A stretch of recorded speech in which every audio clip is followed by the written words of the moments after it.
కాపు నేతలు ముద్రగడ పద్మనాభం, హరిరామ జోగయ్య లపై పవన్ కళ్యాణ్ సంచలన కామెంట్స్.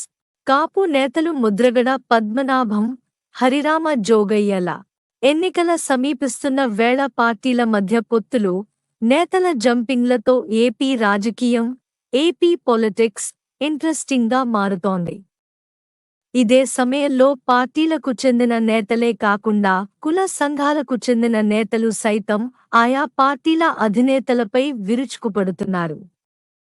ఈ క్రమంలోనే తాజాగా జనసేన అధినేత పవన్ కళ్యాణ్ సంచలన కామెంట్స్ చేశారు. కాపు నేతలు ముద్రగడ పద్మనాభం, హరిరామ జోగయ్యలను ఉద్దేశించి పరోక్షంగా సెటైర్లు వేశారు. అమరావతిలో మీడియాతో మాట్లాడిన పవన్ కళ్యాణ్, ముద్రగడ, హరిరామ జోగయ్యలు టార్గెట్గా సంచలన కామెంట్స్ చేశారు.